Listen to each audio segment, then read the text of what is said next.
देखो बेटा, question number 20 कितना अच्छा है। इसमें law of conservation of energy भी लगेगा और साथ ही साथ law of conservation of momentum भी लगेगा। क्या कह रहे हैं सर कि ये एक बुलेट है जिसका की मास 20 ग्राम का है। हमेशा क्या बताया हमने, एम के साथ जी मतलब ग्राम और डब्ल्यू के साथ जी।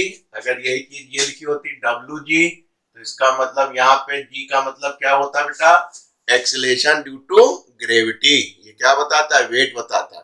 और मास के साथ जी का मतलब ग्राम, ग्राम को किलोग्राम बनाना आता है, इंटू 10⁻³ kg। चले, और ये वी वेलोसिटी से आई और इस वाले ब्लॉक में घुस के धस गई, निकले नहीं, फंस गई आके, यानी इसमें आके फंस गई।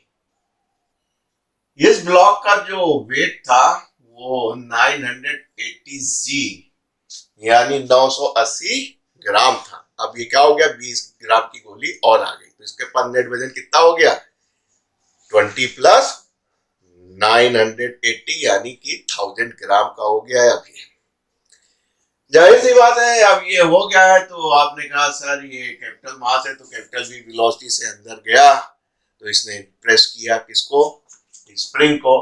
कितने सेंटीमीटर तक, 10 सेंटीमीटर इसने प्रेस कर दिया, राइट। इसका स्प्रिंग कांस्टेंट भी होगा जिसको आप के कहते हैं, किसके बराबर होता है, न्यूटन मीटर फोर्स प्रति मीटर, और वो आपको 100 न्यूटन मीटर का दे रखा है। जानना क्या चाहते हैं, पहला यार इसकी वेलोसिटी बताओ, बॉक्स ही क्या हो जाएगी। तो आपने कहा कोई दिक्कत नहीं सर, जितनी इसकी काइनेटिक एनर्जी होगी वो कब तक जीरो होगी जाके, जब तक वो पूरी की पूरी पोटेंशियल एनर्जी में नहीं कन्वर्ट हो जाएगी, किसके, बॉडी के, ये स्प्रिंग के। तो ये इसकी जो काइनेटिक एनर्जी है रुक रहा है, यानी कि खत्म हो रही है कब, जब उसकी पोटेंशियल एनर्जी के बराबर हो जाएगी। ये आप जानते हैं। आपने कहा सर हाफ, अब मास ये हो गया बेटा, वी स्क्वायर बराबर हाफ, इसकी जो पोटेंशियल एनर्जी है इस पर डिपेंड करती है, हाफ के एच स्क्वायर। भाई जितना सप्रेस हो रहा है आप जानते हैं, जब तक स्प्रिंग सप्रेस या खींची नहीं जाएगी तब तक इसके अंदर कोई एनर्जी स्टोर नहीं होगी। सप्रेस कर रहे हैं, कहां तक कर रहे हैं, केवल 10 सेंटीमीटर तक कर रहे हैं। उसके बाद तो ये ठंडे पड़ गए, रुक गए, तो क्या हो गया आपका, जो इसकी काइनेटिक एनर्जी थी वो पूरी पूरी इसकी पोटेंशियल एनर्जी में कन्वर्ट हो गई। बस आपका काम बन गया। देखिए 980 प्लस भी 1000 ग्राम कर लीजिए भाई, 1000 ग्राम किलोग्राम में बनाना होगा तो क्या करेंगे, -3 से गुणा करेंगे, 20 को के कितना दिया है 100, ये बराबर कितने हो जाएगा मीटर, भाग कर दीजिए 100 से यानी 0.1 metre, right. 100 centimetre divide by 100 point, उसका स्क्वायर चाहिए यानी 0.1 इंटू 0.1 का बन गया आपका।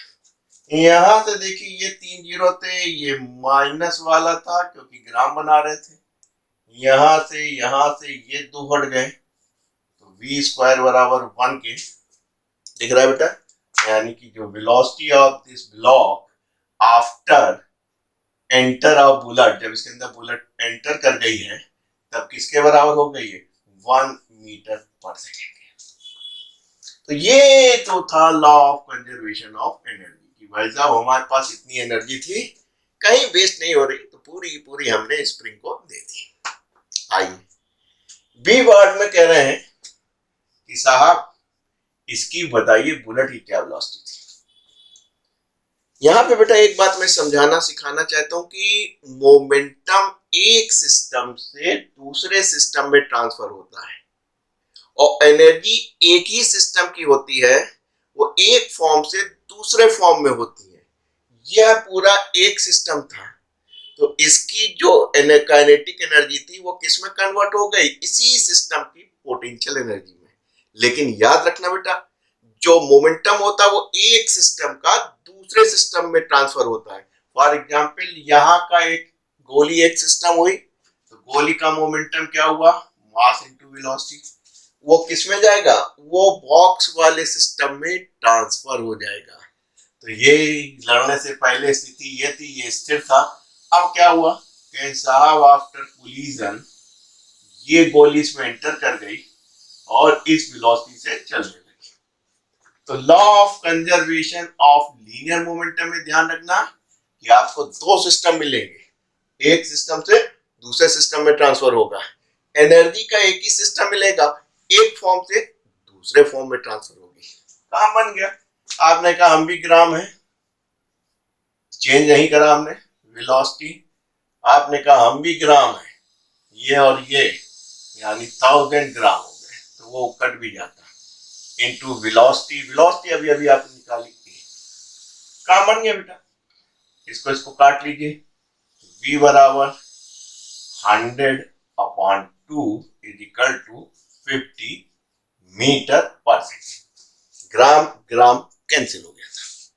तीसरे पॉइंट में पूछ रहे हैं कि भैया कितना एनर्जी का लॉस हुआ।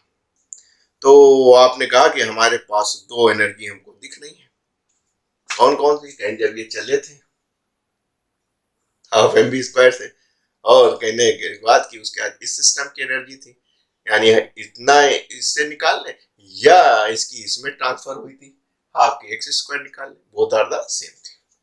तो आपने कहा सर लॉस ऑफ एनर्जी निकालना है, तो कहने लगे पहले इनिशियल काइनेटिक एनर्जी कितनी थी?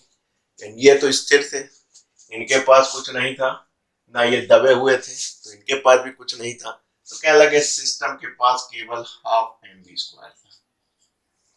ये बराबर किसके हो गया? मास। अब की बार यूनिट चेंज कर लीजिएगा, 20 ग्राम। वेलोसिटी बेटा कितनी थी?